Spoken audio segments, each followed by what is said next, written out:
How's it going, everybody? I'm back with yet another weather radio thrift store find. Unfortunately, this one was a bit higher priced than I would have preferred because it has battery corrosion. But at least I can fix that. And I doubt it would have lasted on the shelf until I was ready to come back and get it when it was on sale. So anyway, this is a Midland WR300 version 5 Deluxe.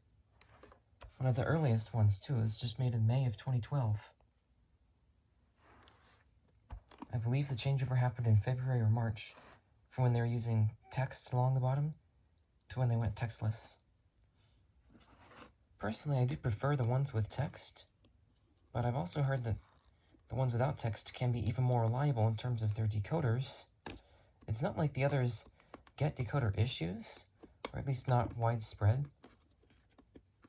But on mine, it will occasionally miss an alert for no apparent reason.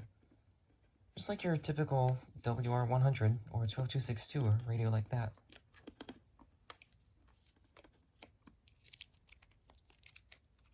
So, I will be interested to see if this one is the same way. Now also, it didn't come with a power cord, but thankfully it was at another store just the day before. I got this yesterday and this the day before yesterday. And I actually found 3 that are like this. Not the same exact cord, but they should all work with this radio and some others. There we go. Rubber bands are kind of tricky to remove, but this store used to use tape that would leave an obnoxiously sticky residue, so I'll take what I can get. And don't worry, this wasn't a $3 power cord. Most of the store was on sale that day, so... Actually, because of this tag color, it may have been, but the other things that I got there made up for it for sure. Oh, it has 2 price tags. That's kind of funny.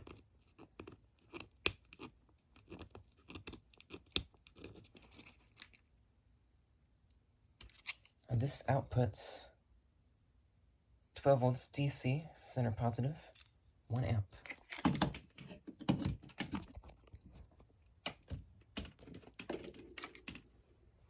Now this plug on it is kind of short, so hopefully it stays in here.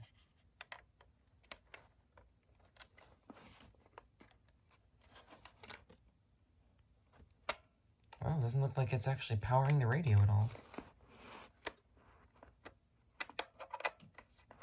It is loose in here, so hopefully it's just something with the cord and not something with the radio. Well, like I said, I got some other cords, so I guess I'll take this chance to try that out. Oh, I really hope this works.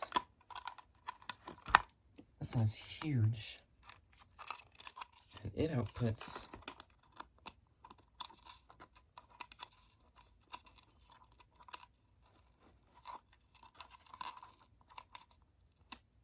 Okay, there we go. It outputs 12 volts DC, center positive, 3.5 amps.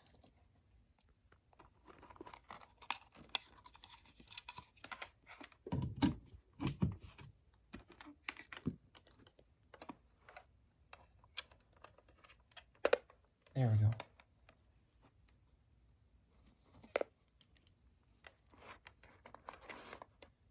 Oh, it's actually already set to my own home frequency. Tuesday through Sunday, isolated afternoon and evening thunderstorms. It's got a great reception. On Monday. Storms will become scattered to widespread Tuesday through Saturday. The threat for widespread severe weather remains low. Heat index values will range from 105 to 108 degrees on Tuesday across portions. Grief. All right.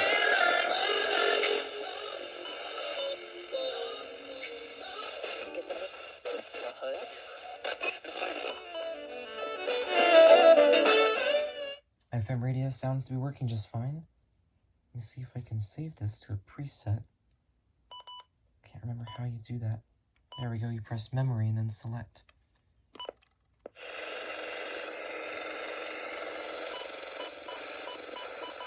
It's getting a lot of interference on AM, but it's probably just from this adapter. does sound like it's receiving stations just fine. I wonder if this has any local counties programmed in. It is on single mode. Oh wow, it's actually set for my county. Well, I don't even have to reprogram this. How cool. Let's see if there are any others in here.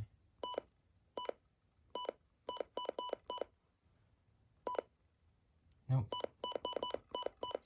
And it holds up to 23. Up to 23 counties.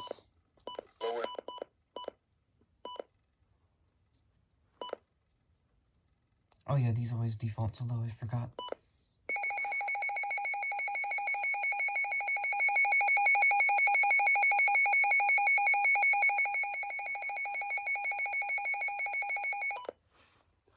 That's such a classic siren.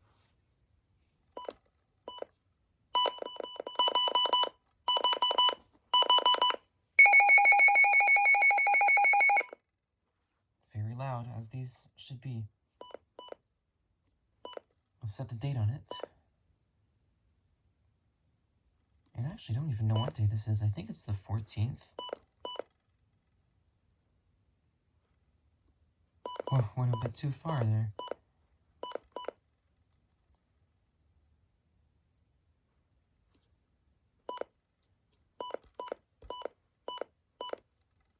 As for the time, it is just after 1 o'clock.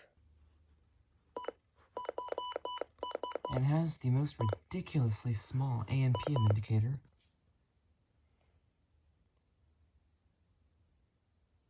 But it is showing PM now. For alarm. Oh yeah, it's just the time setting in the menu. The actual alarm is controlled by this switch here. And it is on. Oh no, it's not on. I thought it was. Oh, okay. I did misread it. And this bell icon is to indicate which mode the alarm is on. 88.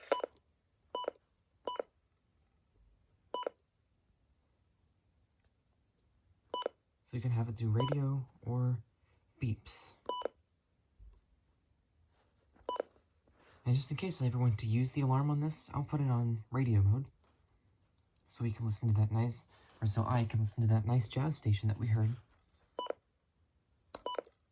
And backlight should be on normal.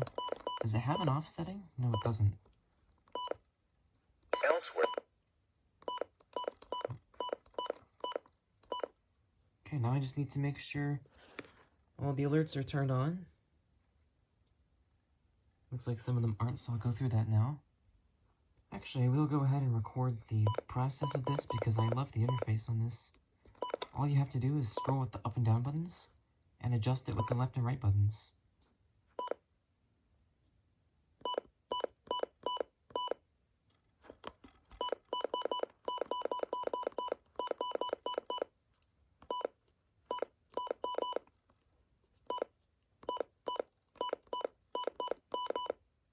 I don't know why it's doing a double beep sometimes.